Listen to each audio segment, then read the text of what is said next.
There's lots of comfortable shows you could be watching on Netflix and such.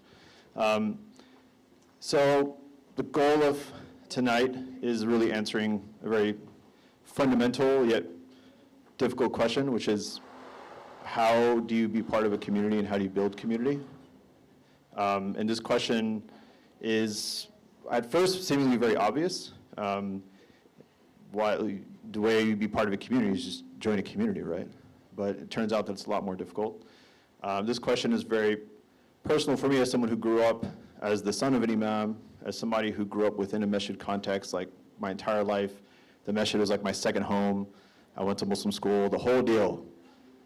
And yet, as someone who was very much a part of the center of the community, I oftentimes felt like an outsider. And I oftentimes felt like I didn't always feel like I belonged within any community, much less the Muslim community, much less the masjid community, even though I was there like 5 days a week.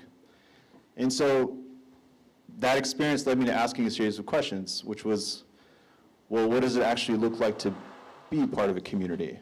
And what is it actually supposed to feel like when it's good? And what are the things that enable that?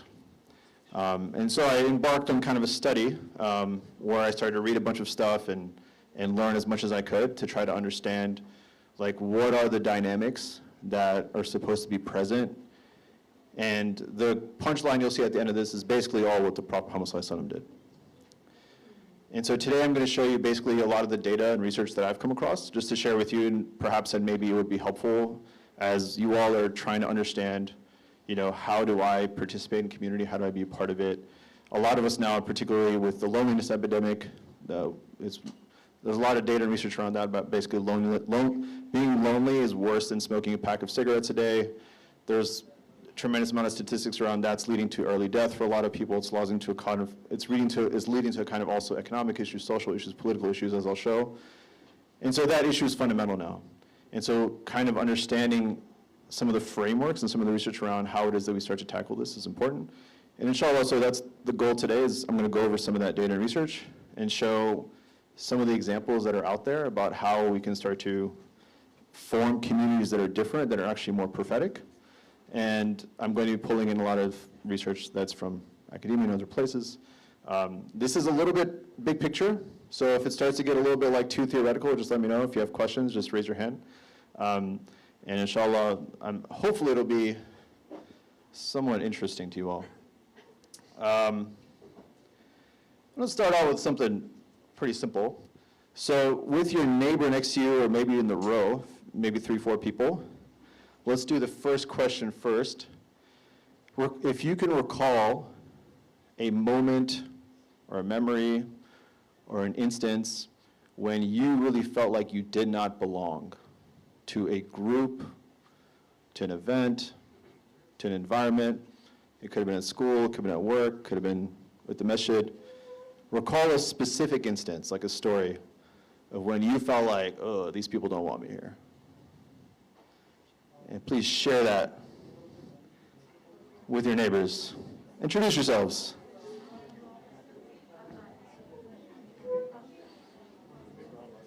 Find a neighbor if you don't have one. That brother over there doesn't have one. Help him feel part of a community. There we go.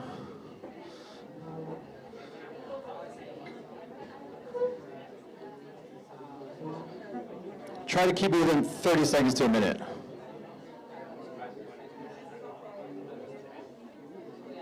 So just the first question, when you didn't feel like it was good.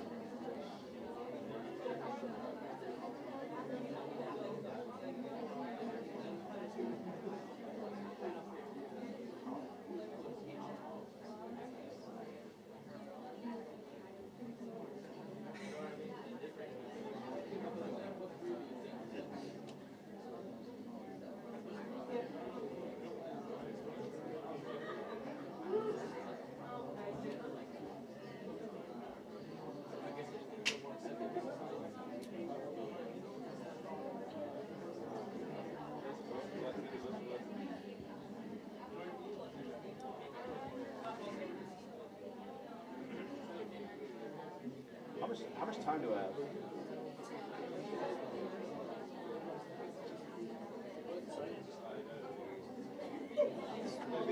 9:30?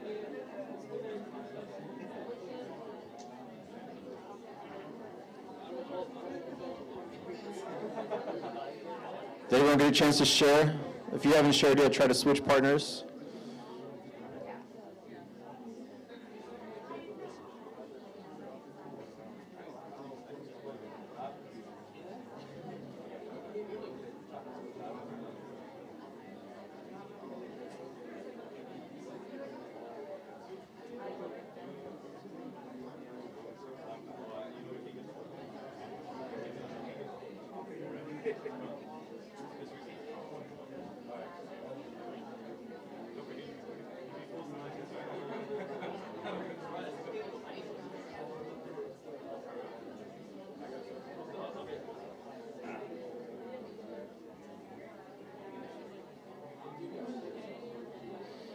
All right, we're going to wrap up in the next 10 seconds.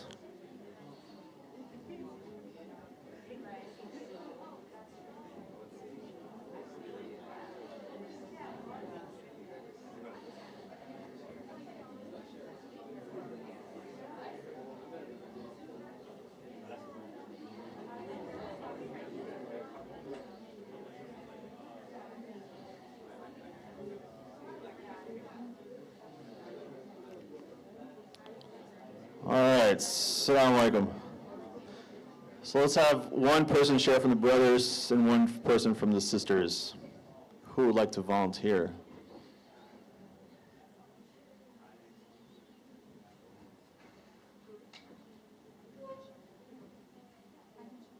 Go ahead.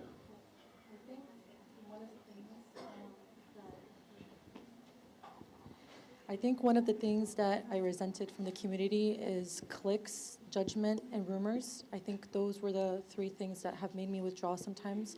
Like me and my family have been really well involved in the community since a while, since I was really young, and still with knowing every community, knowing all the staff people, there are still times where I withdrew and didn't go as much as I wanted to go because of either being judged or either cliques or either rumors and gossip about some random stuff. And then one thing that I love about the community is the opportunity to bring leaders from other places like the UK or other states. You get to see them online, but then you're getting to see them in person in your own community. I think that opportunity is one of my favorite things, like having to pick my nice abaya and get ready and go with my friends. But yeah, so yeah. All right, thank you. Big one, we'll touch on that tonight. Anyone from the brothers, anyone want to share?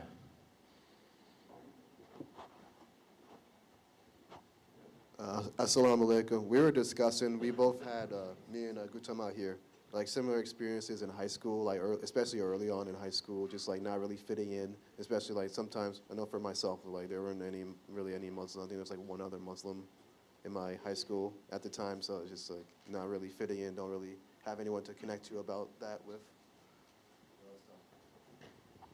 Appreciate it, bro. What's your name? Abdurrahim. Rahma. Fun fact, did you know the best way to stop someone from killing you if they have a gun in your face? If someone like pulls a gun on you, do you know what the number one most statistically effective way is to stop them?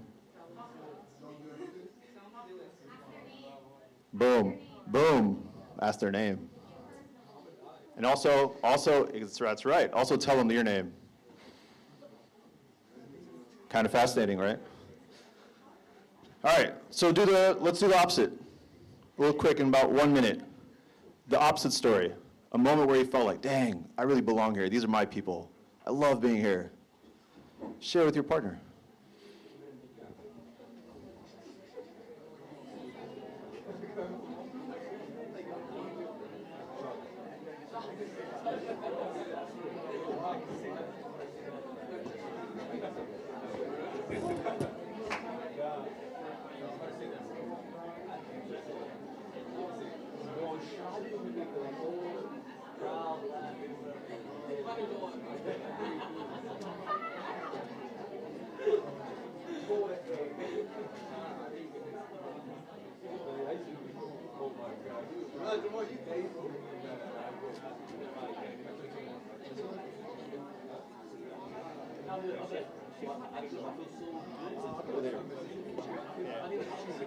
Yeah, take a water if you have some.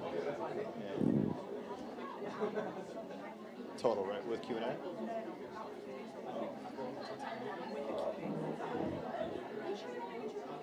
I'll do it. I've had a lot today. I'll get a couple more.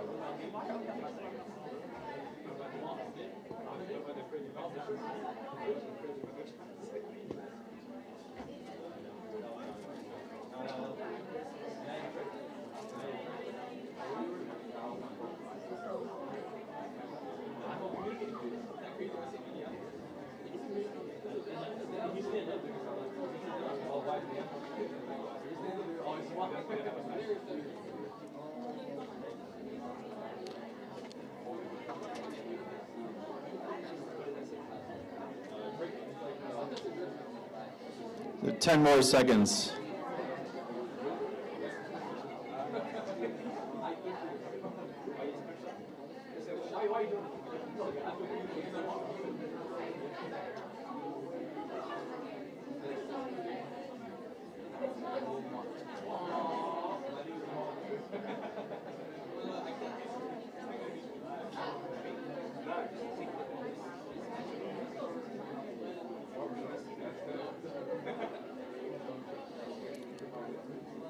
All right, Assalamu alaikum.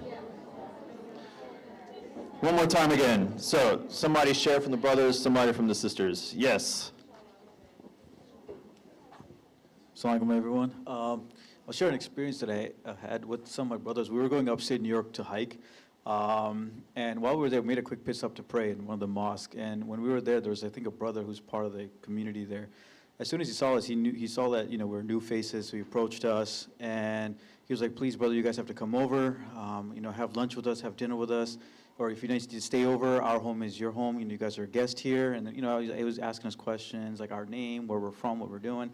And he was insisting on just come over, you know, this is how we do it in this community. And it was really nice because I've never met this person, probably never will, you know, unless we go up there again. But he just, as soon as he saw us, welcomed us and was like, "Hey, our home is your home. If you need anything, do you need clothes, you need anything, we're here for you." So it was a really cool experience. Felt like part of the community. That's beautiful, bro. That makes me want to move there. It's like those ISB videos, right, where they're like, "I found the love of my life here at the ISB." All right, one sister. Anybody want to be brave? Is it still on? Yes. One thing that I like is, like on college campus, I was surprised that there's like a lot of Muslims on my campus, and it was nice to meet people who like have like similar beliefs and stuff, and especially like organizing with like social justice issues has been really cool with other Muslims, and it's been like a big sense of community from that, which is really nice. Does anybody else want to go?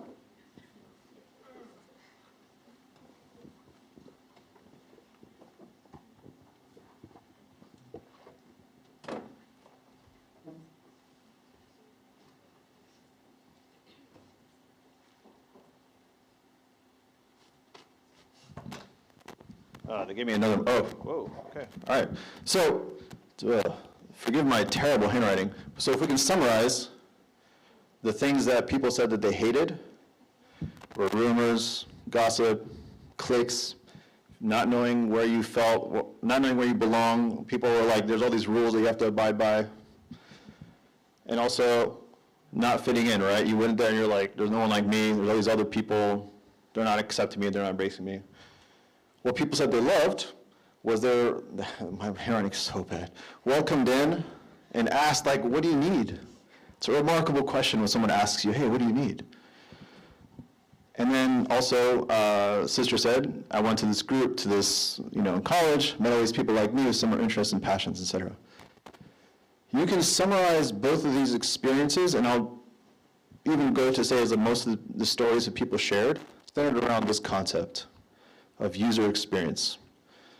When the person in the scenario felt as though their needs and their identity and who they were as a person was respected, was valued, was communicated to, versus on the opposite side where you felt like no one cares about me, right?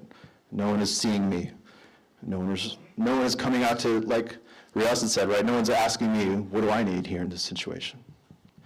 And I would even venture to say that if you were to think about events that you've been to, places that you've gone, the ones that you've loved had this feature where you felt like, dang, they really care about my time. They care about what I need when I'm here, if I'm hungry or not. Like those sisters who have chai outside, like they've thought about you. That is, everything I'm going to say tonight is summarized there, which is that when you're building a community, or if you're a part of one, are you thinking about the specific needs of others and how they need to feel in order to be able to show up fully themselves? It's an extremely difficult thing to do because as you look around this room, there's a lot of different kinds of people here, right? This is just within the Muslim community in the Silver Spring kind of Maryland area. And already there's a lot of diversity. This is where the complexities of community is that every single person needs something a little bit different. And so how do you start to like accommodate so many different people while also thinking about budgets and programs and constraints and like, we're trying to follow the sunnah and we're trying to all this stuff, right? That's the essence of tonight what we're going to talk about. So here's another fun little activity for you. Of these 4 categories, with your partner, which one do you think is a community and which one is not? I'll give you a hint, it's a trick question. Actually, not with your partner, just say it out loud. Which one do you think is a community and why? All of them. Why?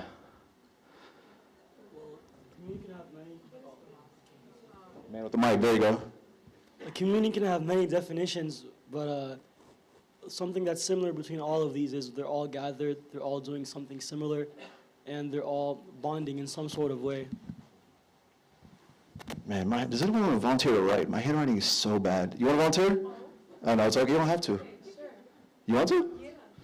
Please, take this away from me. It's terrible. You can bring it down there if it's easier. Yes. Can you help her take the thing down? This thing. Whatever's easier for you. So if you can, sister, if you can make a category that said, what is a community? Write down what the brother said. Can you repeat? Can I erase this? Yes, you can. Yeah, I said a community can be defined in many ways, but what's similar between all of these is that they're together, they're all doing something that they can relate to. Okay. What's your name again? Mustafa. Anyone else? Yes, sister in the back. What's your name? Batul.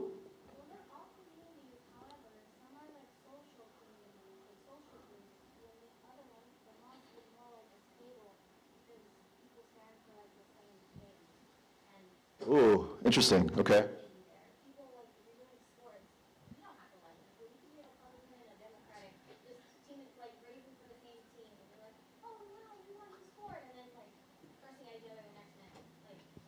So, interesting. So you're saying that you're not a community if you do that? No, there are communities, but there's different types of communities. One are more social ones, but they're not a bond that keeps them actually like intact. Like they will. Oh, interesting. Spicy. Okay, who disagrees? Sister, yes, on the wall, yes. What's your name?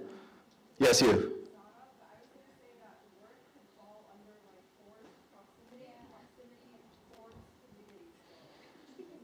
This is my favorite thing. Yes. Who else? Yes. Yes. What's your name again? I definitely know your name. We're here. Yes. Yes. So I would say community is a network of mutual concern. So if you look at Oh. Okay. Yes. Yes? Yeah, so, Stealing my slides, man. Yes. Go ahead. so if you look at the Run Club, everyone's, concerned about pushing each other, becoming fit, pro sports. It's all about, your team winning, kind of coming together, rooting them on. Work, it's like you got an assignment to do, come together, work on that. And then the masjid, it's kind of your space to grow in your deen. So you disagree with the sister? I don't know if I disagree with her or not. I'm just saying what my version of what community is. Yes, Batul. Yes. Fire back. I, Okay, so like she said, like you're forced to be there at work. You're not forced to come to the masjid. Those are different reasons for why we're coming to the community. You could easily find a new job. You don't have to like these people. They can get on your nerves one day and then you can find another job. It's like in and out. But the mosque is like people go there for a specific intent to find closeness with people. They want to do that. Work you don't have to. I don't talk to my coworkers like that. But Okay. Yeah, same thing as the work, and then running, you're running for yourself, you're not running for a group of people unless you're in a relay or something. Okay. Interesting. Thank you, Batul. Thanks, Rahil. Yes. Okay, what's your name? Ahmedine. Ahmed Dean? Yeah, even at the sports, you're not forced to be there. You want to be there, actually. You know, in a way, when you come to the mosque, I mean, you're still doing something for yourself. You're coming there because you know you have a specific goal, you know, an end goal, actually. I think you're, Okay, all of I them feel are you. communities. All of them are communities. To Okay. me, they're similar, and they have differences, but not in that way. I feel you. Yeah. Anyone else want to give a final? Yes, brother in the back. What's your name? Yusuf. I agree with the sister against the wall who said, I agree with the sister said against the wall about proximity. I think a lot of the times we can be in communities whether we want to be a part of them or not. Hence, like work, you know, work has its own sense of community. We have to interact with each other, and that's due to proximity because we work in the same corporation. Same thing with neighbors. If we live in a neighborhood, it is a community, and due to proximity, we belong to the same community. However, it may not be that we all like each other, or we all like one another. So I think that sometimes you may have an overlap of similar interests because we all gather together on the same interest, but that doesn't necessarily equate to everybody kind of like getting along or wanting to know each other or wanting to be more involved in the communal aspect opposed to being an individual within that community, but you're still a part of the community. Beautiful perspective. Thank you all. Let me throw a wrench in here. Can you be in community with somebody who lives in New Zealand? Oh, that's not what Yusuf just said. Yusuf said proximity. Faisal? Can Faisal get the mic? Where's the mic?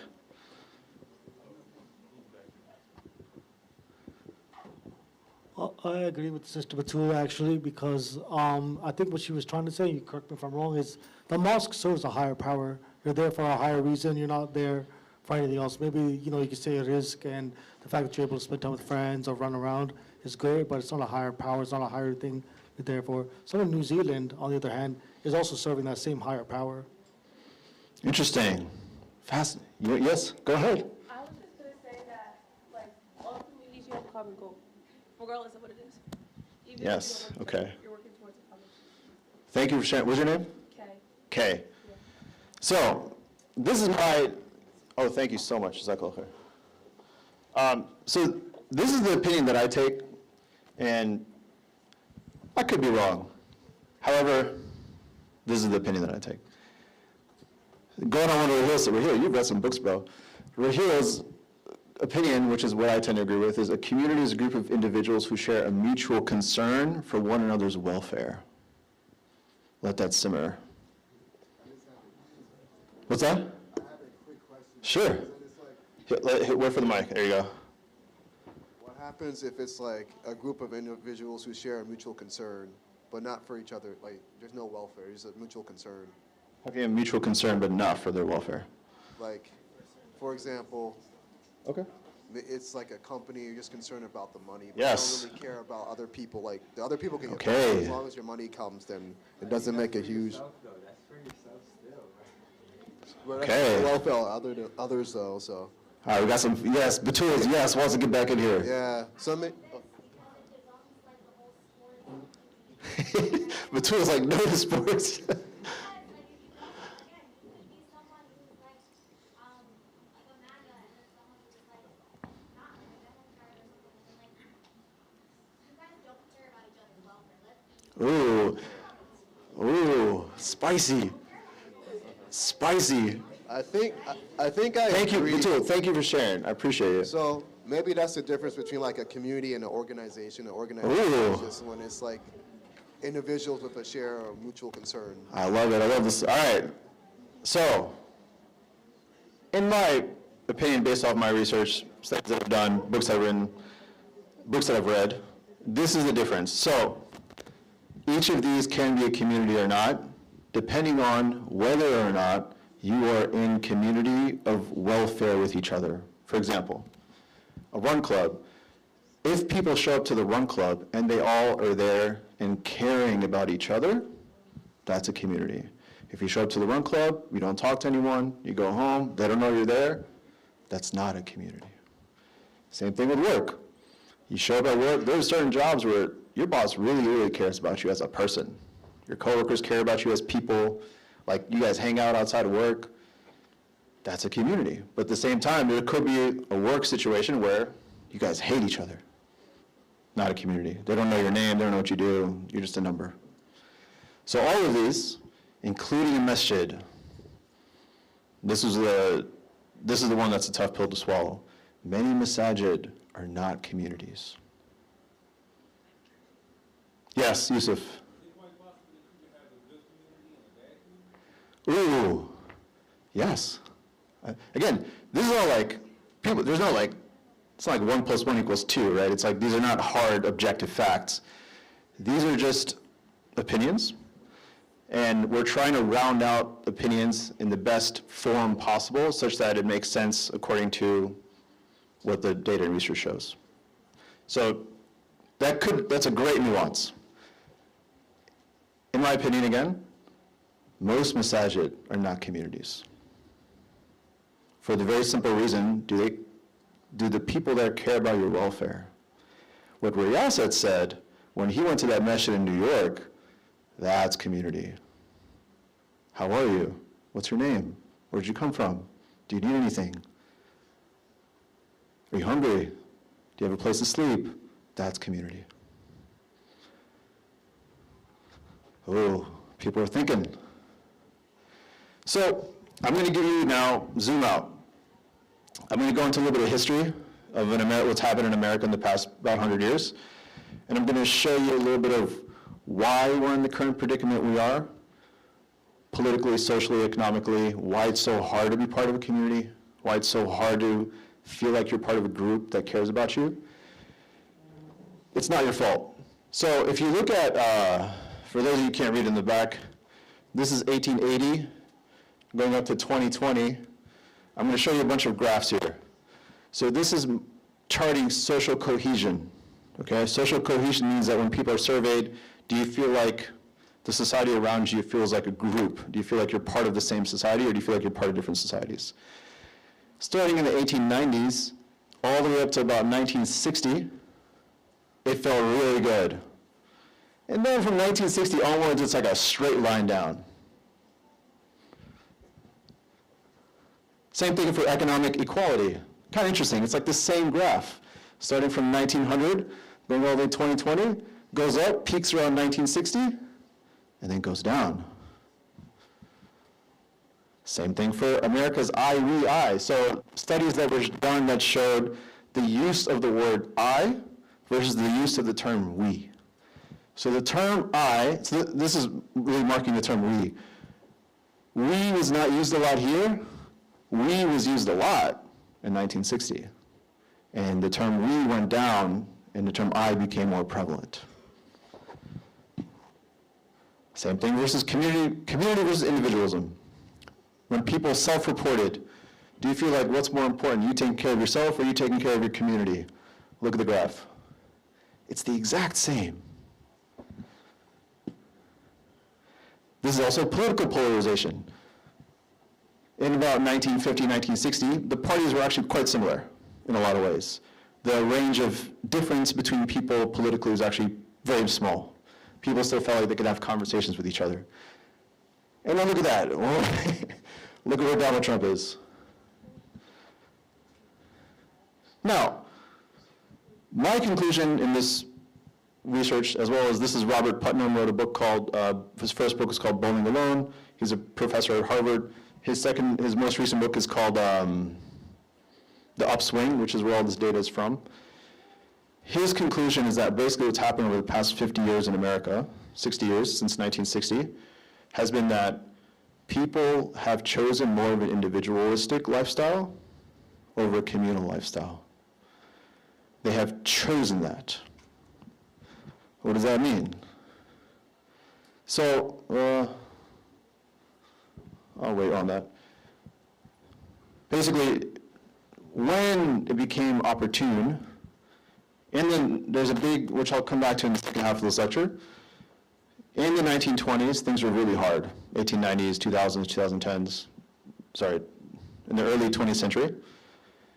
Life was very difficult. Everything was very difficult.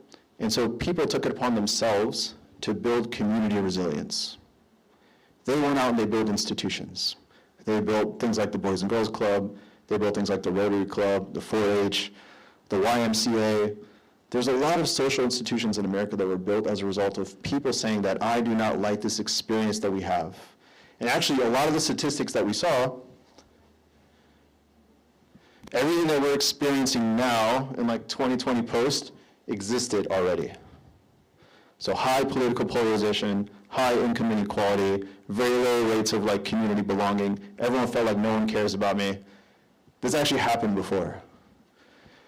What changed, and the reason that it got to 1960 where it curved like that, is there was a massive generation of people. Think about the New Deal, think about the YMCA, think about all these institutions that were built, where individual people who decided to say, I don't like the way that this society feels from me or anyone else, and I am going to go out and create institutions that actually care for people. And most of it was not the government. Most of it was actually a moral revolution. A moral revolution where people said, I really care about my neighbor. And my neighbor is hungry, or my community is hungry, and I'm going to do something to create solutions for them. And that's what happened, basically. Now, when things got good, right, 1960, this is around time when, racial equality starts to get closer, although never really gets there. All kinds of rights are being passed. Worker protections are being passed. Things got to a comfortable point. And when things become comfortable, what happens? Everyone starts to, instead of thinking about, well, what about Abdul Razak? What's going on with him tonight? Everyone says, well, I need to now focus on getting a bigger house. I need to focus on getting a bigger car. I need to now focus on moving to the suburbs and having a nice life. And that basically trend of consumerism takes over American society, where everyone becomes super focused on themselves, their own success, their own family, and it completely pulls apart American society. It's been happening that way for 60 years. Now, that's the situation. Any questions? Does it make sense?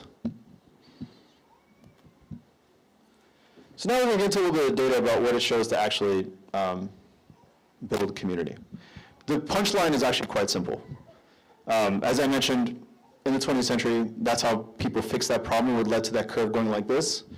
And the Prophet Muhammad ﷺ has a hadith when he says, لا يؤمن أحدكم حتى يحب لأخيه ما يحب لنفسه. The Prophet Muhammad ﷺ says that none of you is a believer until you love for your brother what you love for yourself. That spiritual principle explains all of this. When people stop caring about other people the same way they care about themselves, society starts to fall apart. And it's not about Muslim versus non-Muslim. It's not about Pakistani versus not Pakistani, right? It's a mentality. It's an attitude. It's a lifestyle that people stop caring about one another's welfare. And so, that's the macro. What are the micro examples of this? Well, if you want to come into this masjid, you better look a certain way, you better talk a certain way, you better have all the right things. Instead of creating accommodations, there's created rules by which to remove people. Why? Because I'm trying to protect what I like, what I feel comfortable with. So now I'm going to get into a little bit of the meta stuff about a lot of the principles around good community building and what that looks like, and we can start to explore towards the end, inshallah, what are some ways that we can actually apply this to real community examples. So in general, whenever you're starting a community or you want to be a part of one, there's 3 groupings that make it really work. Number 1 is a profession. So I'm part of the Real Estates Association of America, or I'm part of the Physical Therapists Association of America, right? There's a lot of groups centered around profession, and people build shared concern with each other there. Past pain. So if you're somebody that's survived cancer, if you're somebody that's gone through something difficult, emotional, physical, economic, et cetera, there's a lot of communities that are built around being an immigrant, being a refugee, being Muslim, right? So there's a lot of things around, you're experiencing some kind of pain, some kind of trauma, some kind of difficulty in life, and you're like, I want to find other people who are also in my similar circumstance. It also explains why it's oftentimes very difficult to relate to people who haven't gone through the same things that you've gone through, right? Because you're like, what do these white people know about life, right? It's like, they haven't gone through anything. So that oftentimes explains why people don't feel affinity towards people who haven't gone through the same things they have. And the third is passion/affinity. This is religion. This is Islam. This is every other, like sports. So if you can build mutual concern, it tends to be best around one of these three types. So it's possible to have community in any of these. It becomes significantly difficult if it's not centered around one of these. Why do you think that is?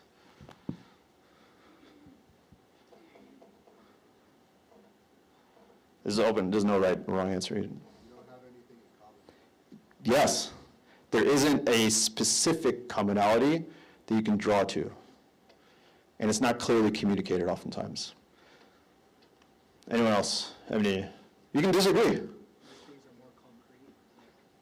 Obviously, you're a sharp dude, man. Mashallah. Yeah, concreteness. We're going to get into that a little bit later as well. Having concrete standards or directions that help people understand, hey, is this for me or not? Actually, one of the hardest things about community is that you need standards of who is in and who is not, which makes it obviously paradoxically very difficult because those standards often become the wrong standards. Do you look a certain way? Do you dress a certain way? So, this is like a summary of a bunch of data that I've collected and researched this out there. But basically, if you want to create a movement or a social community that starts to get larger and larger, where more and more people feel like, I want this and I want to be part of this, these are the things that become very important as metrics or data that you can look at, like, am I doing this right or am I not?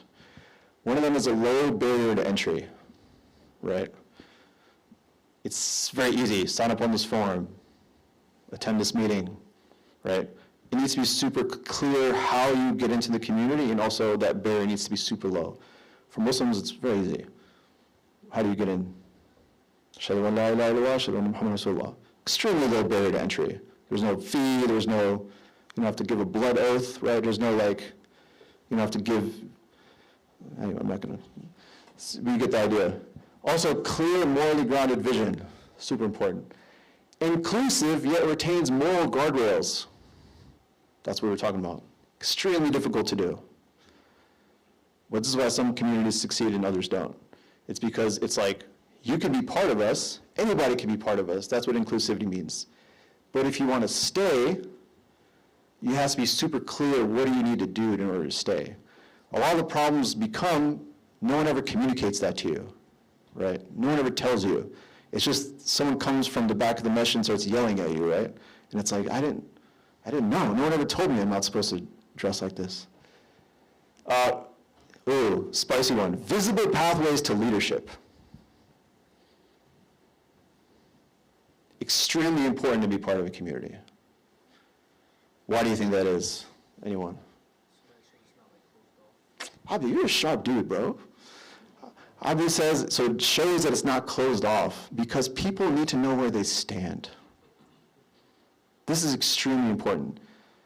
Transparency in a community is extremely important. Financial transparency, leadership. What is the criteria for being a leader? Most oftentimes, in a lot of communities, including Masajid, it becomes whose family is the most popular, which ethnicity is the most popular in their community, right? And those rules aren't always stated out there, right? It's just kind of hidden. If you know, you know. The board elections are coming, no one even knows they happened, right? Those kinds of things. Extremely clarity. Did the Prophet ﷺ do this? Yes. He made it abundantly clear all the time. Bilal is given the adhan. Why? Because he has a great voice. Khalid ibn Walid is leading the army. Why? Because he's better at it. The Prophet ﷺ always explained everything to people. He made it extremely clear, anybody can have it, but we're going to give it to the most competent person. And anybody can get there. Again, everything I'm showing you tonight, there's clear prophetic examples of all of this. Vertical and horizontal investment. I have a whole slide on that one. So, again, if you need to slow down, just raise your hand. I'll slow down for you. I'm going to super macro here. Yes, please. Thank you for doing that. Yeah, thank you. So horizontal means like this way. It means people to people. So like at the same level, where you're all community members. You're not leaders, right? Community members. Horizontal investment, which means that you have many entry points, social on-ramps, shared practice. So there needs to be mechanisms for people to understand, how do I belong to a group? It needs to be transparent. I'll get into this a little bit more in depth. Vertical, so mentorship, cohorts, leadership, et cetera. So the institutions and the organizations that thrive do these two things extremely well. Vertical investment means I am investing in you as a mentee, as someone who's learning, as someone who's growing, as someone who wants to learn the deen, for example, in this context. Horizontal investment means that your people around you care about you. It's very simple. If you do these two things, your community will succeed. If you do not do these two things, people will want to leave. Again, the Prophet Muhammad ﷺ, extremely good at this. That last part we don't need to get into. Any questions? Yes, what's your name? Aisha, I was curious, like, how important is accountability? Ooh, fantastic question. Do I have a slide on this? I'm trying to remember. So I don't have a slide on this, but it's an extremely important one.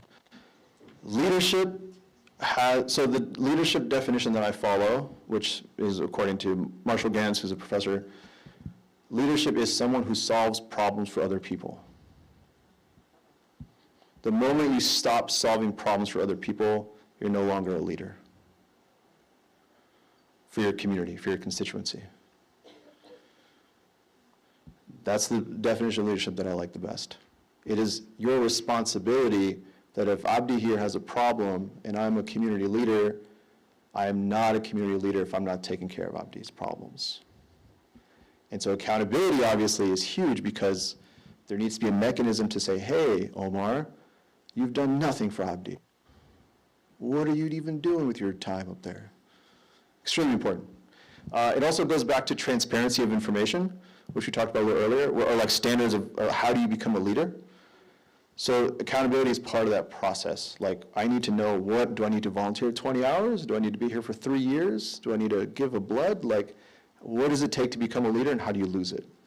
That's also, accountability is very important. It's part of that transparency. These are my favorite things. So if you love this stuff and you want to read more, read Sticky Church by, I forget the guy's name. Oh, it's right, it's not right there, my bad. So Sticky Church is a book that was written by a guy who's a pastor in a very large community. And he found that they do really good marketing. And what the marketing basically does is get all these people to come, right? All these people are coming to church and it's amazing. But he noticed that every week it's new people, right? And then they leave. He called it, it's a backdoor problem, right? All these people keep coming to the front door. The marketing is amazing. But then you never kind of see them again and new people come through the door. So he was really curious, like why it's retention. If you're a startup guy, or girl, by the way, if you're interested in startups and how do you build companies, retention is the most important metric of growth. If you can retain your customers, it's the highest metric to know whether your business is viable or not. Same thing in community. Do the same people keep coming? Or, once they come, they're like, It was so cold in that room that night, man. I'm not coming back. Jokes, I'm fine. So what this guy found was that instead of focusing on getting more people to come, what we're going to focus on is trying to ensure that people stay. So what he did was, on Sundays they have the sermon, right? After the sermon, he tells everyone, I want each and every one of you to sign up for a small group. And what they do is they place every single person into a group of 7 or 8 people, and they do Bible study during the week. What happens as a result of this? Every one of those people that come to church now has 7 friends, because they're forced to study something together in a group, not forced, they're asked to study and they volunteer, and now those 7 people become a little group of mutual concern. Mutual concern is then established between those 7, and then when they show up back to Sunday church again, hey, there's my 7 friends. I'm not just coming, attending, and leaving. Those 7 people are probably going to ask me, how was your week? What about that doctor appointment? What happened? What's going on with your son? Mutual concern was established. He found that it went from, I don't have the number up there, he found that he ended up having a 90% retention. 90% by doing this one thing, which is that ensuring, and this goes back to this slide. This is horizontal investment. So when people come, do they know other people? Because when they know other people, fun fact, if you know 7 people in your neighborhood, the odds of you renewing your lease are 47%, jump up by 47%. Have you heard this before? Have you heard this from the prophetic tradition before? Anyone know the hadith? Yes? Oh, never mind. That's okay. I was gonna say just like, I was thinking it's gonna be like, how like men are supposed to go to the masjid to pray, and it's like, when they go, like, get to know the community and people that they go to. Yes, that's true. But I'm looking for a specific hadith. Yes? Is it the hadith where not Muhammad says to know to get to know your neighbors from in front, behind, right, and left? And how many? 7. But isn't it also not just within your neighborhood, but also around like the compass? Yes, but in the hadith, Prophet Muhammad ﷺ says is that your neighbors are people who are his definition was people that you are responsible for, or 7 to your right and 7 to your left. God, it's wild. The more I study this stuff, everything is already in the prophetic tradition. To conclude that point, when you get to know 7 other people and you become responsible for them and their success, their growth, their healing, the important part is that you as a person are not receiving support from 7 people. You are contributing to 7 other people in the community. When you take responsibility that I am going to take care of these 7 people, your entire community experience changes. Now, Batul, you're going to get a kick out of this one. So, according to studies that have been done, and here's the data, most Americans want to connect across difference, but not by talking about it. Guess what, Batul? They like playing sports together. I'm sorry.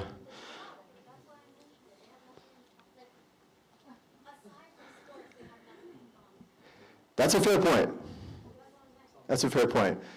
And that's valid. I will say, so according to the data, people don't like showing up to environments where they don't know who's going to be there. Sound familiar?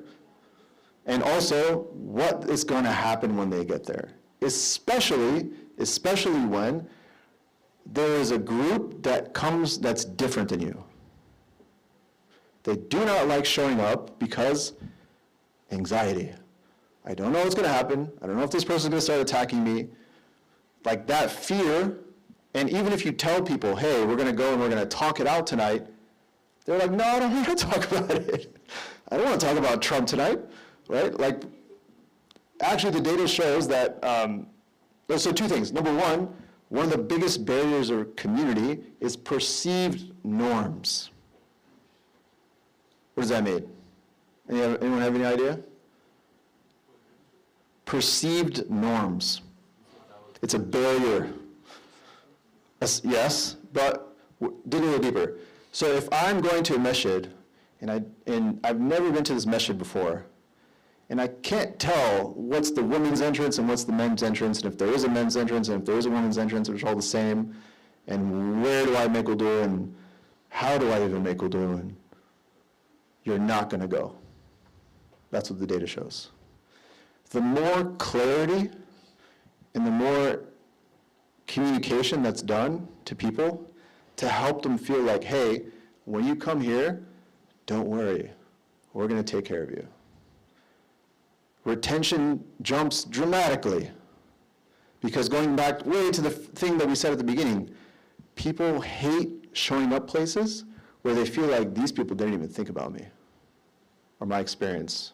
There's no food here, right? It's nighttime, none of us have eaten dinner, and there's no food. I'm just saying that generally, not tonight. I've eaten dinner, alhamdulillah. But it's all about the experience of the person. And I'm going to reiterate this point over and over and over again. The more that we think specifically, when the person comes, where are they going to park? And when the parking's full, then where do they go? Is it clear? Is it obvious? What if you've never been there before? Once they step in, which way are they supposed to go? I actually appreciate the signs out here. Very helpful. And then once they go in, where do they sit? And once they sit, what are they supposed to do? What if they've never prayed before? That's the user experience. The reason most of us are addicted to our phones is because they spent tens of millions of dollars studying the human brain, and they know exactly what the human experience is. And they map that onto how can we extract the most data and time and attention from you. You can reverse engineer that for communities. You can really think about, it doesn't have to be the masjid, for your family, for your work, for your friend group. The more time that you spend thinking about other people's experience and how to alleviate difficulties, barriers, problems for them, the more transformation you'll see in the entire experience of everyone. And I will say, women are dramatically better at this than men, for whatever reason. So, so we kind of went over this, but people in general, the reason, so to dig into that a little more, the reason they don't want to show up and talk about stuff is because they don't know what the rules are. It comes back to clarity. If they know everyone's going to get to talk for 5 minutes, everyone's going to get a chance to speak their terms, everyone's going to have dinner afterwards, and then we're all going to leave on a happy note, they'll come. But when you just say, show up, no other clarity there, they're going to be like, nope. So to summarize a little bit,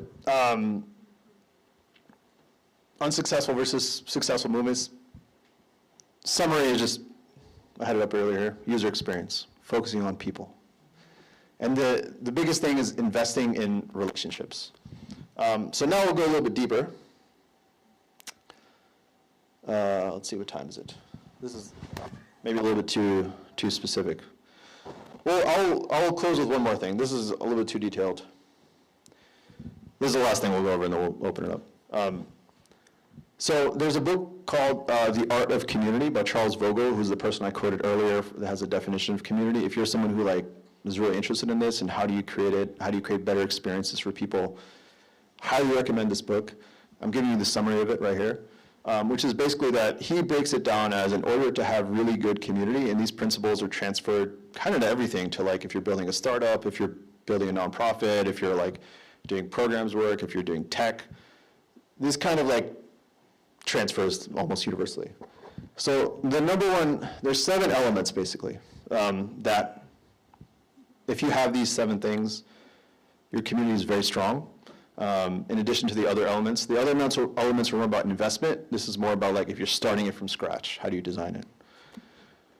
Number 1 is boundary. It needs to be super clear who is a member and who is not. A bit paradoxical, because we also said we want to be inclusive. Who wants to square that circle? You want to raise your hand? How can you be both inclusive and yet have firm boundaries?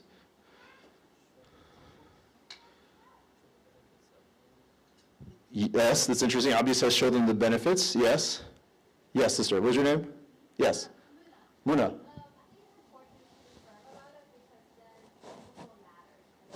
Ooh. Yes. I like that. Anyone else? Yes, sorry, go ahead. Clarity. Super important.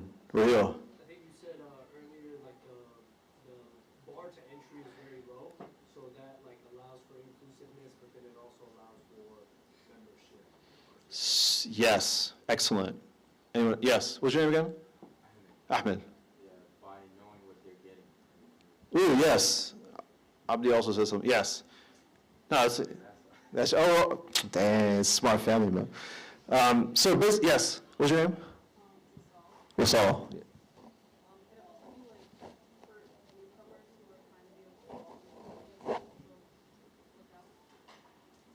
Boom.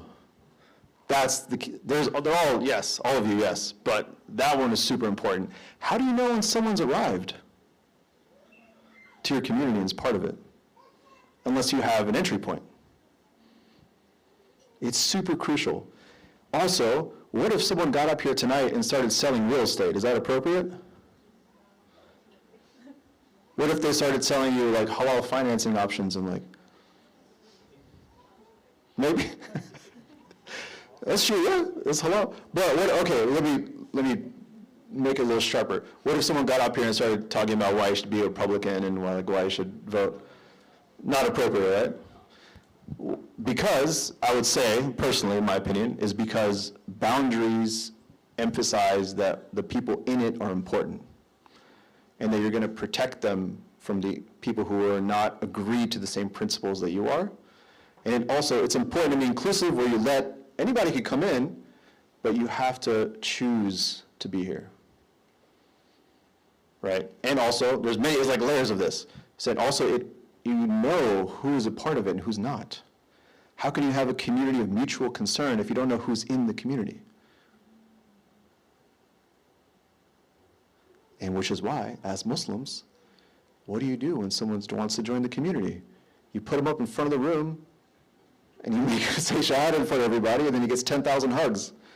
And everyone knows that guy. That's the guy that converted last week. I'm telling you, all this stuff, dude, it's like the prophetic tradition is so deep. Initiation, well, we kind of just did that. But yes, the two are related, right? Someone needs to be like, now you're in. This is, a lot of organizations do this. Companies do this, like retreats do this, where like, you do this big giant thing, right? We're like, okay, now you're part of us. Anyone want to share any initiation rituals that you don't have to say that you've been a part of, but that you've seen? Sororities, fraternities, yes, Muna. Ooh, yes. Why? How does that make you feel? Excited. They're like, Muda's like, I'm so happy to be going to the school now. Initiation is super key. Because people, when that guy gets up there and takes shahada and everyone, 10,000 people hug him, he's like, oh, wow, I'm part of this. It's very hard to do if you already grew up in the community. I'll run through these because I know we're running, it's getting a little long. Rituals. Another super important one. Rituals ties to temples.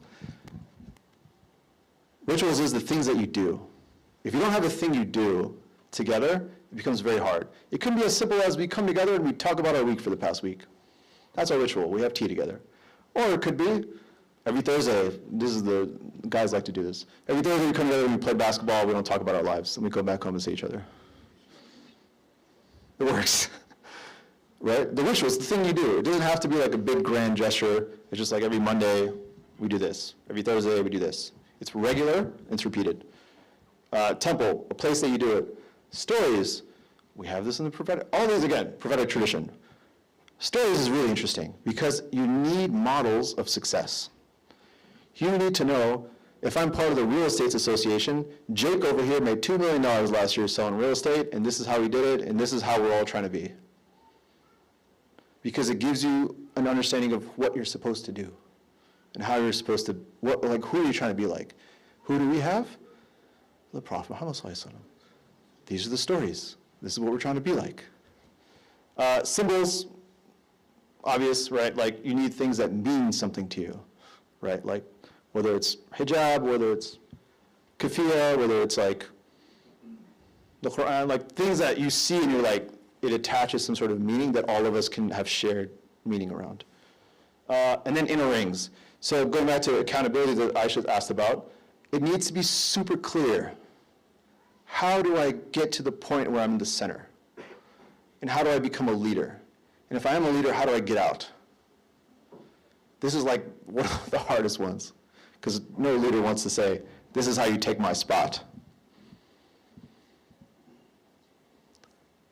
And to add an extra layer, I know this is a lot of information, but just in case you want to take a picture of it for later, that's how you start it. This is how you scale it. How you scale it is the more clear that you can make it. What are your shared values? What does it take to be a member? What are the things that we believe in, or the moral prescriptions? And what is the insider understanding? That's what you talked about earlier, right? There's all these cliques and things going on, like you don't know why or how, or like what are the rules, or like one of the biggest barriers to establishing the community is like that lack of insider understanding where no one ever explains to you, this is why we do what we do, this is how you do it.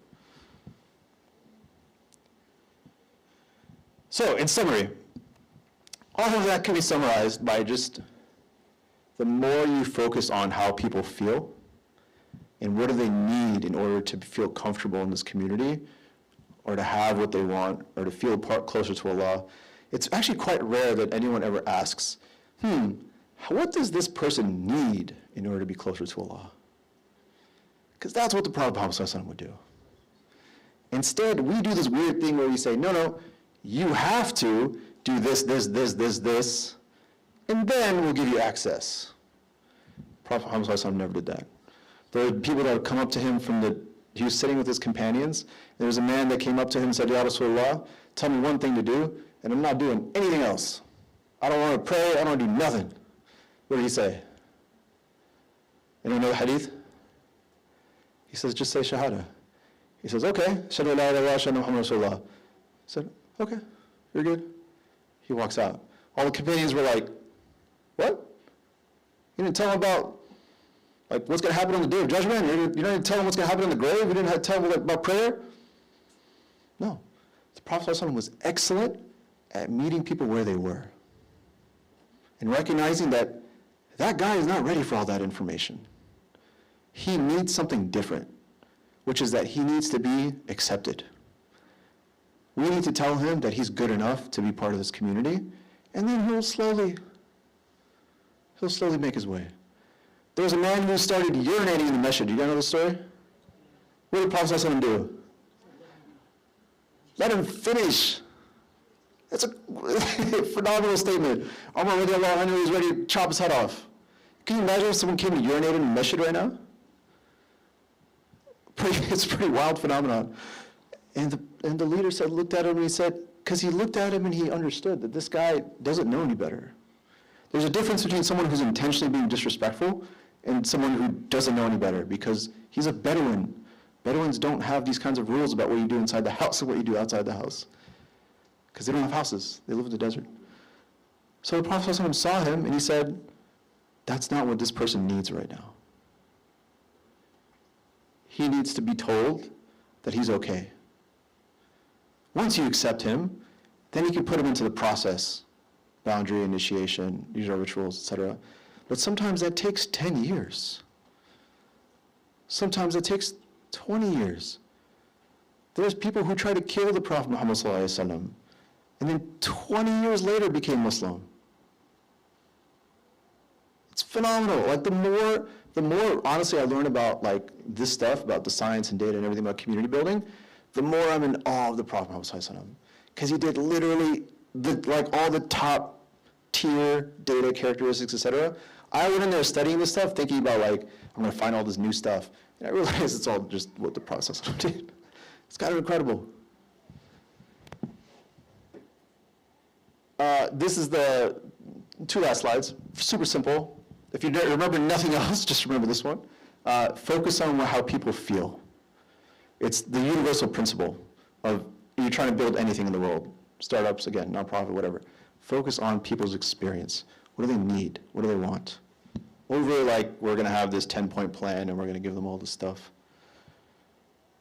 And finally, many of you have probably seen this on Instagram or TikTok, like in order for you as a person to have the experience of community, oftentimes, people think about community as an experience that you get. Just like marriage, right? Many people expect marriage is something that I receive. It's something that I like want. Let me tell you what, it's not how it works. Marriage is something that you do. It's like an action. It's like you have to show up in a certain way. Same thing with community. If you want a village, you gotta be a villager. What does that mean? Anybody want to chime in there? Yes. Exactly, Batul. What does that mean? Anyone want to give me specific examples? You can't say you want to be in community and then you don't come to things people invite you to, you don't text back. You have to be part of the community if you want to. You got to put in something. Yes, Muna.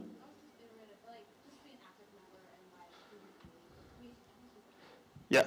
So in principle, remember the idea about the 7 people? It's not just that you're like friends with 7 people, it's that you take care of 7 people. The difficult part becomes, what was your name again, sister? Sorry. Latifa. What happens when the people in your community stop giving you what you're looking for? What do you do? It's hard. What do you do? Ooh, this, yes. Ooh, say it again. You have to become the leader. That was, woo, you should have given that was pretty much the whole presentation. It's your responsibility. It's your responsibility. This is one of the things that the prophetic tradition teaches us. Yes, there's hierarchy. Yes, there's imams and sheikhs. Yeah. But you have responsibility as a Muslim to create the world that you want to see. Going back to this, I think this is something that it's very hard to, I know it's a lot of information. The reason that this happens from 1880 getting up to 1960 is because individual people decided to take responsibility. They built these institutions, the NAACP, the YMCA, Women League of Voters, Rotary Club, the Red Cross, the 4-H. Individual people went out and said, the world should not look and feel like this for other people, and I'm going to go out there and do something about it. And as a result of individual people, most of them are Christian, by the way, so it was a very God-centric vision, it created a societal transformation. And the reason we're in this predicament we are now is because, yes, it's hard when people don't give you what you want and don't show up for you. But as a student of Rasulullah sallallahu alaihi wasallam, we have to ask first, what does that person need who's not showing up for me? It's extremely difficult. But as, what's your name? As Saha said, the way that gets fixed is when you become the leader. Because a leader, as was defined earlier, is the person who's responsible for other people's welfare.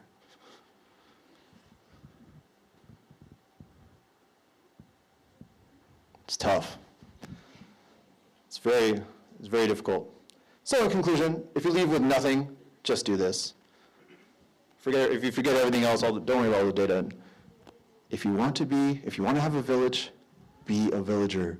Give people rides to the airport, bring food to the hangout, bring the nice basketball and buy one when you guys are playing basketball. Don't just wait for someone else to bring a basketball. Bring Gatorade for people. Simple stuff. When we show up to basketball, everyone's going to be thirsty. What can I do about that? Simple stuff. Transforms the experience. Yes?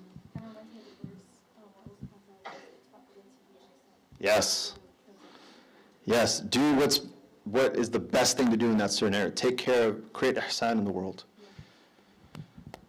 Any questions, comments, things on your mind? Yes, sir. What's your name? Mustafa.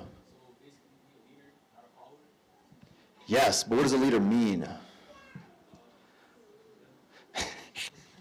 Just to clarify, leader does not mean somebody who runs organizations. Leader does not mean someone who's on the board. A leader means someone who's responsible for other people's welfare. Difference between something you learn the hard way as you grow up. Difference between a boy and a man, a girl and a woman, is what? I don't mean that, not at the same time, obviously. Boy to man, girl to... What's the difference, Islamically? Responsibility. Allah's not going to ask you when you're 9 years old, did you pray or not? But He's going to ask you when you're 17. Why? Because you're now mukallaf, you're responsible. Same idea. Now to become a leader means you're responsible for others. Is your neighbor fed? Is your neighbor have water? What do they need? Jazakallah khair. Am I over time? No, it's okay. So before we go into Q&A, Jazakallah khairan, Brother Omar, for the wonderful talk. We do just have a few announcements, so many events coming up. So if you want, you can go ahead and take out your notes app because, mashallah, we have a bunch. Right. All right. January 2026, this concludes the Belonging and Becoming series. Our next event is the Fiqh of Marriage with Suhaib Webb on Tuesday, January 27th. Join us all for a full-day Revert conference on Saturday, January 24, 2026 from 8 a.m. to 6 p.m., followed by a night market from 6 to 9 p.m. at MCC.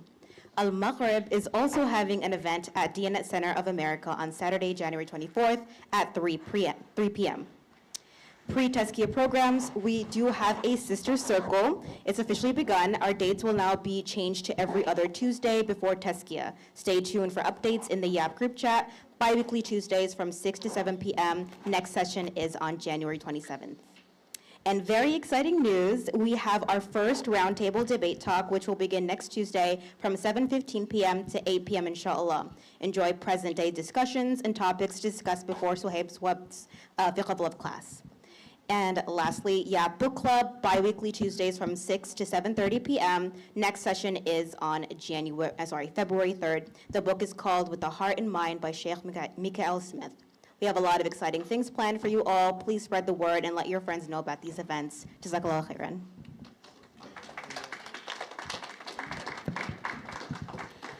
I know I've talked for a very long time.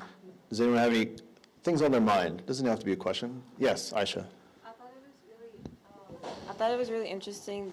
So in the 60s, like the spike downwards, and you touched on it some when you were talking about like the consumerism and like the materialistic stuff was like increasing during that time. Would you say that? So obviously, like the churches and stuff are a huge part of like the social changes in the 60s, and they were like a really strong force. Do you feel like a tool that like kind of the government and society tries to use to like, I guess like make that weaker, is like the consumerism and stuff like we see in like let's say like evangelical churches, but like do you think it's appearing like in our masjids right now and stuff with like I don't know, like sometimes things become very like superficial in the sense of like maybe it's like the bazaars and like all like the matcha and like everything and stuff like that, just like packaging things like as like an aesthetic or like as a vibe kind of thing instead of like the real like substance in it. Do you feel like that's like happening with our masjids? And even like I don't know, things like some people feeling like the level of entry to what's it called, the level of entry to like be involved in the community stuff might be like a little bit too high. Like I don't feel like there's like a masjid by me that's like very like wealthy and stuff, and it's like people feel like they can't like go or like be involved with the community because they're like, oh, like they're gonna say like I'm poor or something. But like things like that, like I don't know, like what do you think about that? What do you think about that? I think there needs to be like it should be addressed maybe like in the masjids of like kind of like the thing about like struggle. Like Muhammad Sallallahu Alaihi Wasallam, like he struggled for like the well-being of other people, and I feel like sometimes like even myself, like I forget about that sometimes, and like we're very like in our comfort, and like you were like saying in like the PowerPoint is like now we're worried about like, oh, let me get this new car, let me get this new house, without worrying about like kind of the ethics behind it. Like, okay, this stuff that I'm getting, like where is it coming from, and like what effect does it have on like the community around me, kind of thing.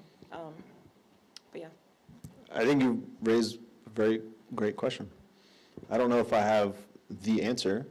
Does anyone want to chime in? Matcha versus substance. I think she has a great point. I mean, when we live in this society, we're not like a part of the mosque only. Like, we're living in this world. We actually engage in the outside world more than the mosque. We come here, maybe like an hour, and then, we move back into our real world. Yeah, we're affected by, everything that's going on out there. We just gotta be cautious. So you, But she has, I do agree with what she was saying, like, I see. Yeah, and I think it can't, it does affect. It's like that. It affects, like, you're there, you know what I'm saying? You just choose how it's affecting you. anyone else? I like that. Yes, thank you. Yes. What's your name? Samaya. Samaya. Setting your intentions. I feel like if you're being like very calculated and just not doing it just to do it, but you're thinking about why you're doing it, that's Yes, thank you, Samaya. Anyone else?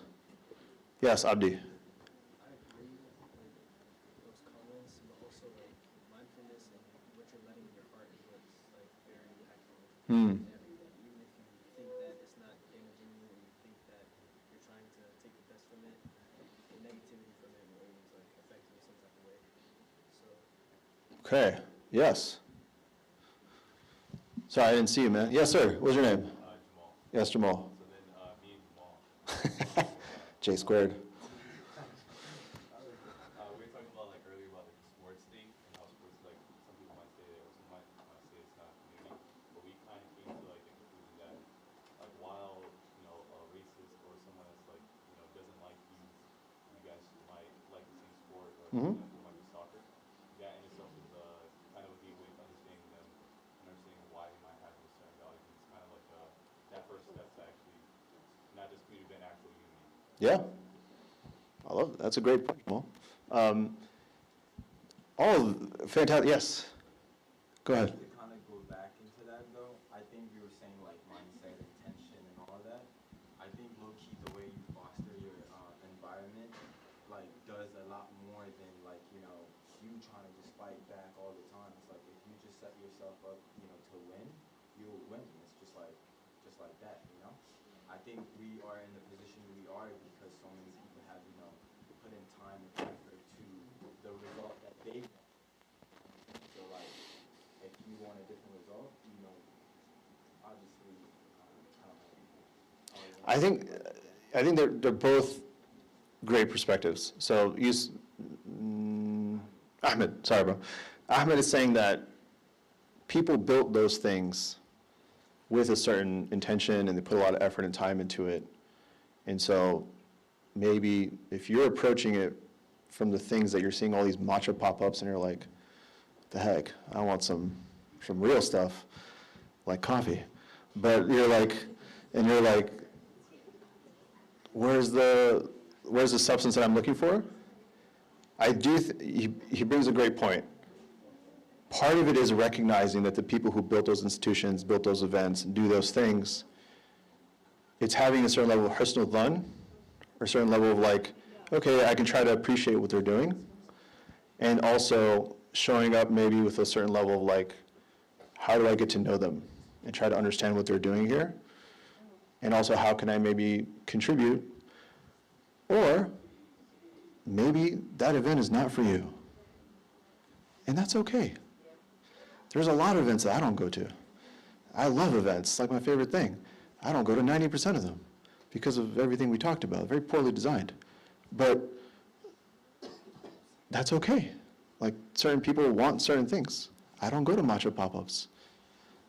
Sorry, not to But it's perfectly fine to go to matcha pop-ups, right? It's okay that if the thing that you want isn't always there, and you can still show up and contribute to other things that may reflect the things that you and your friends might want. Is that fair? Yeah. Yes, sir. What's your name? Amin. I'm wondering if some of the superficial aspects of different programming can actually enhance the user experience. Ooh. That we discussed. Yes. For 100%, yeah.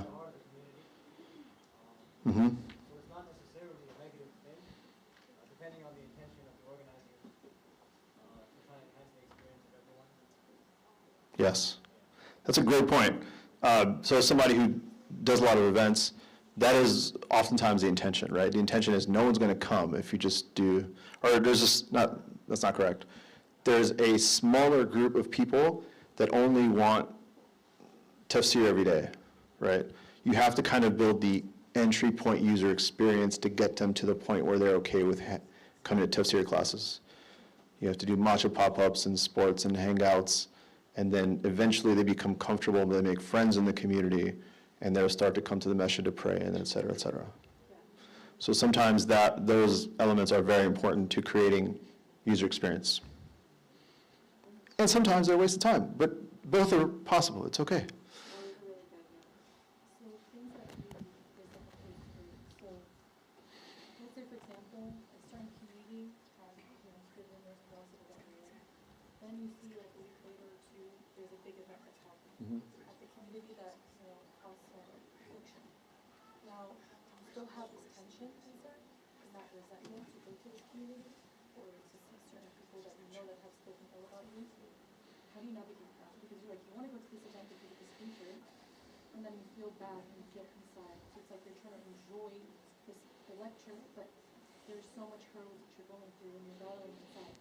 And then when you want to go address it to a leader, you get, deceived by how big the message is, thinking that, it's a big community. We are loved with so many programs, they must be able to help.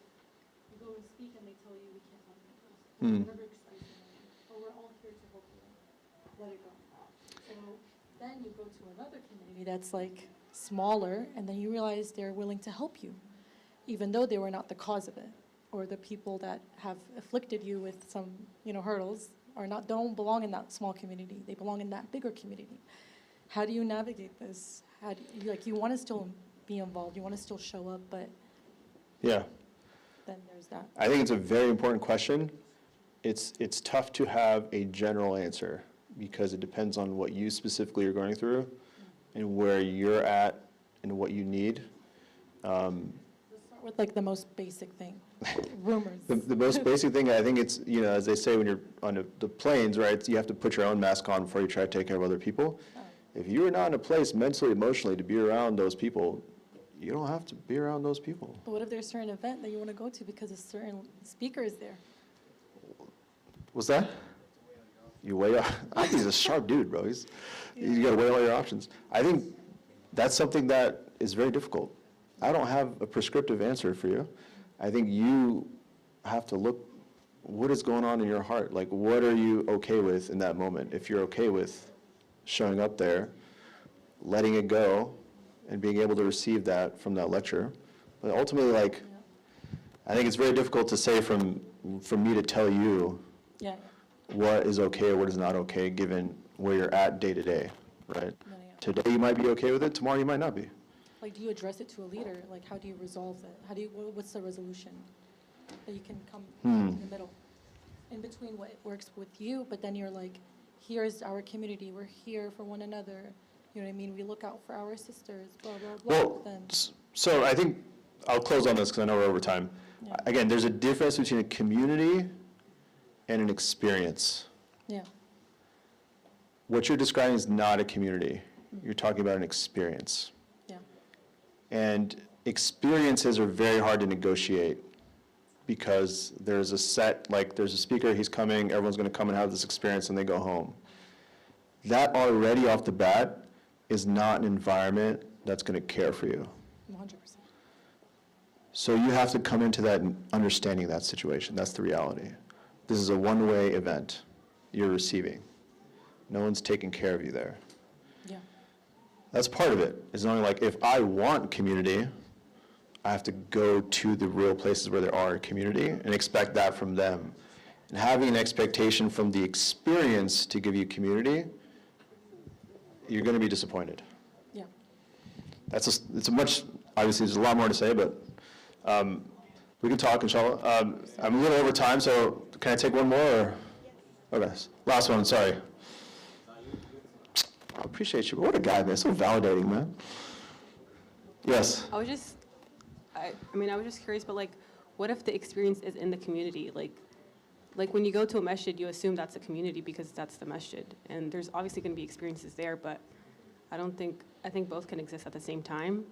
So like, elaborate, I guess, on that. Can you clarify a little bit more? What's the question? Because you were saying that like, you were separating the community and experience aspect. Yes. But I was also saying like, that can also be both at the same time. Yeah. Because like MCC Yap is a community, but it's also an experience. Ooh. Okay. Yes, it is. So if you're having a bad experience at a community, like does that mean the community is bad? That's a very excellent question. I think that's the kind of thing that you have to discuss with the leaders and the organizers of the space. Because you were saying like you have to find community outside, but it's like that's where you find your community in that experience at the masjid. So a couple things. Excellent question. Number one, I think it starts from a place of what do I need? Going back to user experience, what do I need in order for my experience to be wholesome here? Acknowledging and recognizing that. And then kind of coming to an understanding of what can I contribute to help to create that scenario for myself, right? So if it's, I can go talk to the organizers, if I can volunteer, but if it's an experience for you when you're receiving and you're not contributing, you have no control over the experience. Does that make sense? A little bit?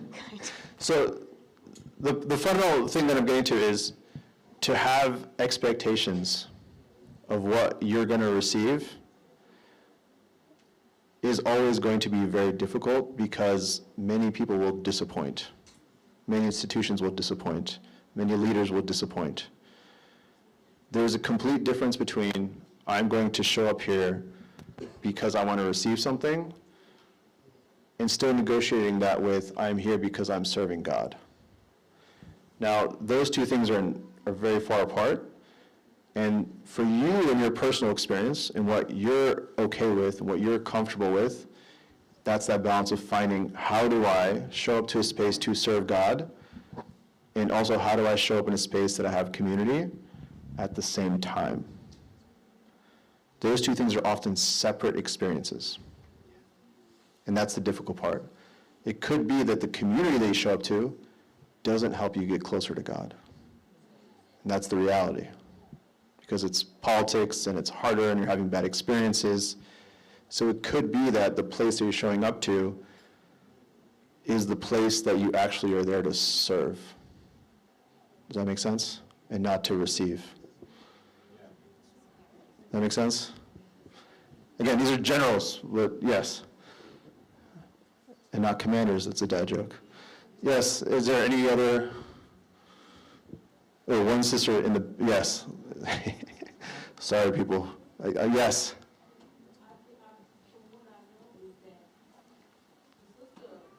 She would have a better experience if the believers learn how to be held accountable for how they make sure that their brothers and sisters have the best experience, because this is the place where you should feel safe. 100%.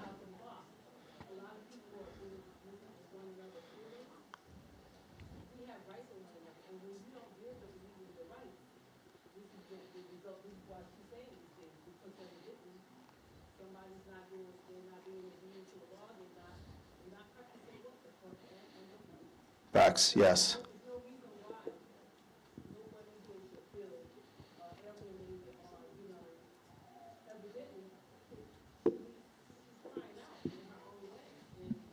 Oh, I don't have my, it's not my computer.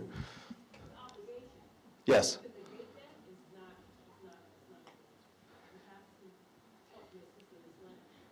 Yes, what you're saying is super important.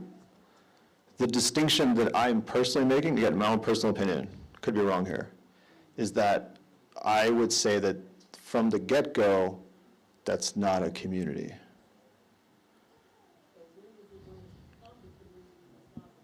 well, we can go back, there's like 7 things about like, there's a certain criteria for a community. I would offer that it's not a community. There's a dynamic of an in-group experience that's happening, and there's certain people who set the tone and the authority. Now, each individual person, such as you all here, can contribute to changing that experience. And there should be transparency and leadership and accountability and all those things, because one of the criteria of leadership is that you take care of the people that you're responsible for. And if you're no longer doing that, you're not a leader. Now, it takes oftentimes many, many, many years to get to that point where you have those mechanisms in place, where leadership is held accountable, there's transparency, all that kind of stuff. But what it takes to get to that point is each and every person saying, I want to be responsible to shape this community and create a better experience for myself and others. That's kind of the point.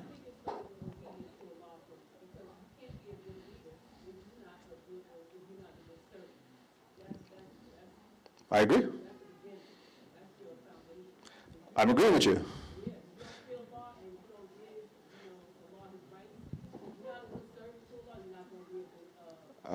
Yes, I agree. I agree with you. What I'm offering is that yes, that you need to obey a law. How do you do that? Is you need to take care of people. Yes. Batul gets the last word.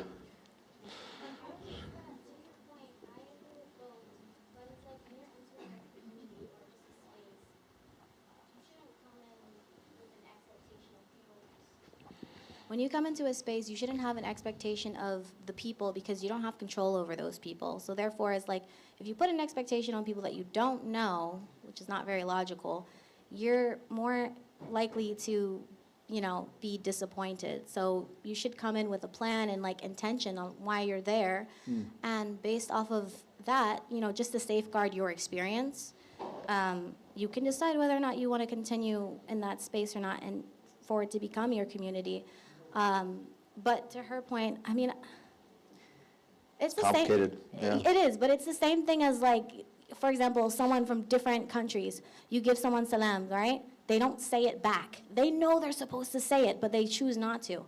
That's like saying, for example, they're like, I don't know, Arab. You're like, all Arabs never give salams back. Like that is just generalization, and then like you're placing all of that hatred on that whole group of people based on that one person. That's not fair to give a general consensus about, a whole group of people based on that one experience. But Yes. right. I think that's a fantastic point. I agree. Thank you all so much. All right, we do have to wrap up, inshallah. But before we announce the raffle winners, if we can please get assistance with the chairs, that would be wonderful. All right, so drum roll, please, for the women. Do you want to? Okay. All right, Fanta?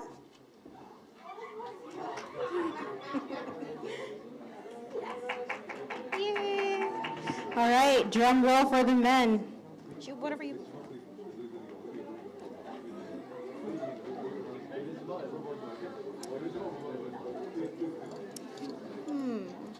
Rashiq? Rashiq? Oh, really?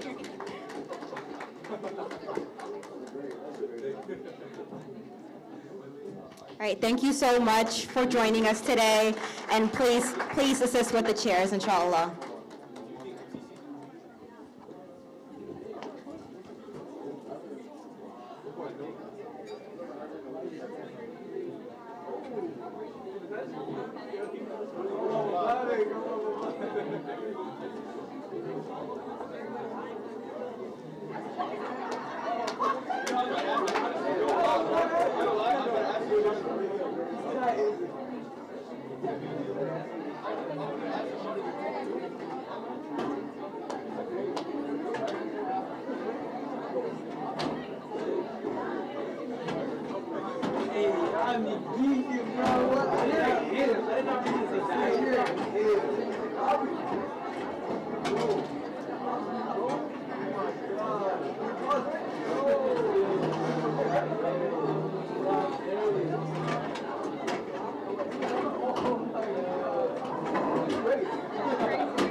Oh,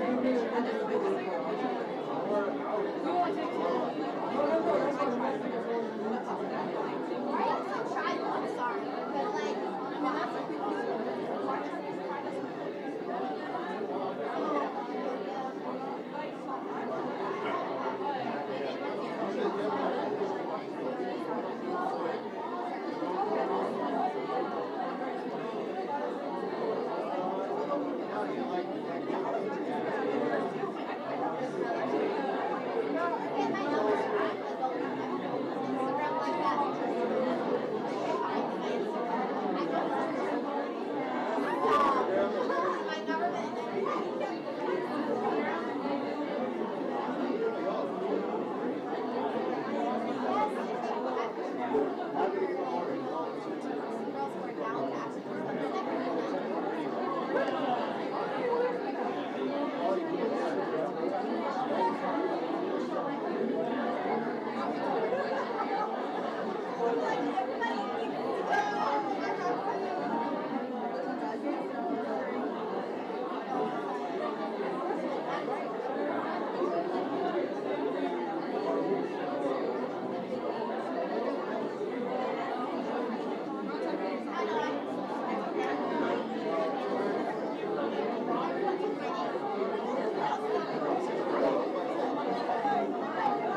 Omar requested if we can have chairs in a more, what do you call it, open setup. Oh, so he said no boarding.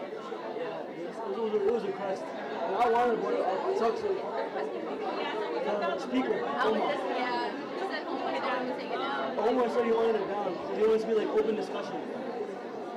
The speaker said that? The speaker said he wanted no boarding. I don't know what he said specifically. The speaker doesn't know. No, Like, because let's be so real. well not Reem, but Homa told me that Reem said she wanted to board it down because it wants to be like discussion. I was texting Reem, and I'm like, yo, is there a request from the speaker or you? Because every time the board comes down, bro, I get complaints. Not complaints, but I get people asking me why is the board down? What happens to the board? Who else asked you? No, this is YouTube. I know you speak for the people. No, actually, this is literally myself, yeah. I prefer the border up too. I feel But I like think we it's can just focus more. inconsistent. Huh? I think it's just inconsistent. Well, yeah, that's true. I prefer the border up. Like, if we're gonna have it up, we should always have it up. If we're not gonna have it up, let's not have it up. Like, they need to just, the thing is though, I don't like how it's just on and off like that, because then it's like 1 week, oh, I can see everybody, and then the next week I can't. It's like, are we that mission or not? Yeah, are we that mission or not? That's the problem was like, that pick one, that's what it looks like, to be honest. so the reason why I did I think you need to, if you want something, you need to stand your ground, because you're also a board member too. It's not like people are trying to throw you and tell you what to do all the time. I would do that. If you're a logistics head, you need to act like, okay, I'm actually the head. Don't let people tell you, oh, this, and that. No, but that's the thing. Like, you need to actually take it. You need to take into account that you're also a leader. No, I'm not. Can I get 2 pictures of 2 brothers? Yeah. You know how to use it? Yeah. If it works. It'll work.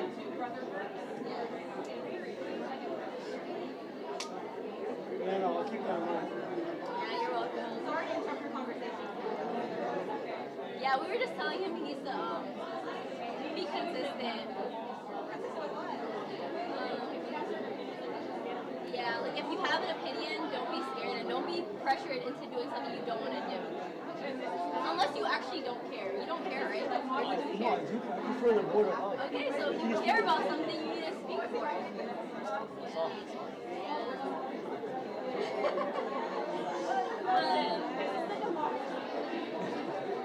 Yeah, it's not like, oh, like, a lot, like, one person said something, like, I just don't like that. Yeah, it really doesn't do much. Like, sometimes I'll be peeking. Like, no, I'm actually, like, sometimes when someone's talking, I'm like, wait, who is that? For real, the border really has holes in it. Like, y'all should get a new border, for real. You really want to look, you're going to be able to look with border or not. So. That's true. I'm just a lecturer. Yeah, okay, so the thing is, if you're gonna have it, always have it. If you're not gonna have it, like she said, we need to decide, are we that much shit or not? Well, like, for example, if we do border chairs, it's the problem was like, if we do border, if we do carpet without border, it's kind of like awkward and comfort, and like uncomfortable. I don't Like, think we're so. sitting on the ground. If we do, you're saying... No, I'm saying carpet with no border. We should put chairs Yeah, if in there's border. carpet with no chair, I feel like if there's carpet with no border, then no one's gonna sit on the carpet. Yeah. So then, why would you do carpet with no border? We don't. That's why we said chairs and then no border. Wait, that you ate that. I'm gonna go home.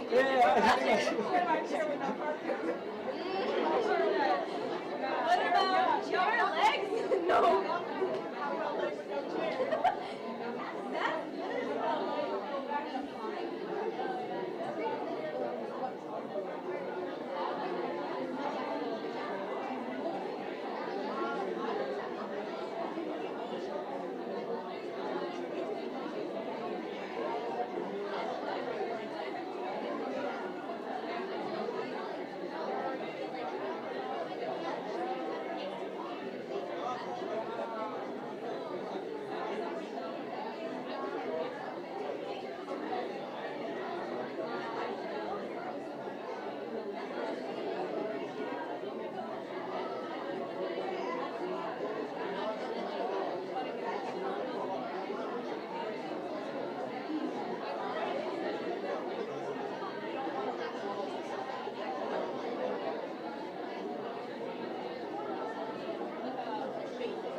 manageable, yeah, slow, but it's manageable. But it's not really that cheap. Rent is still like, oh, why are you like 1800? Like, there's no more. Like, you pay more money. That's what I'm saying.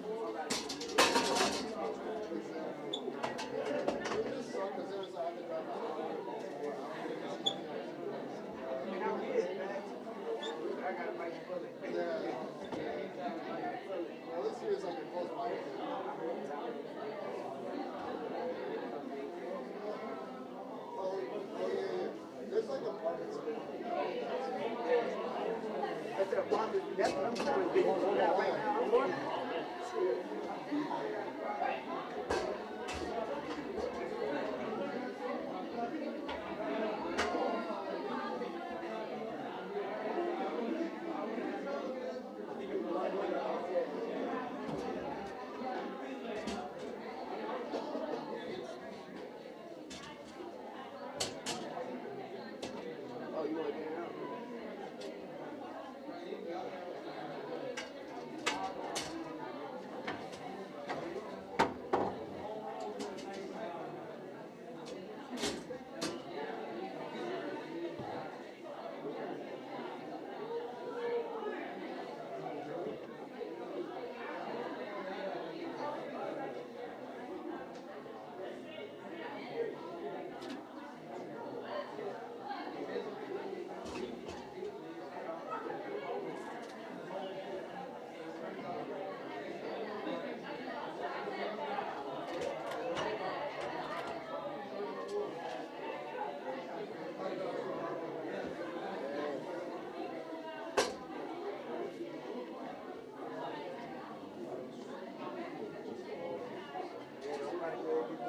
Yeah, let's say outdoor teams.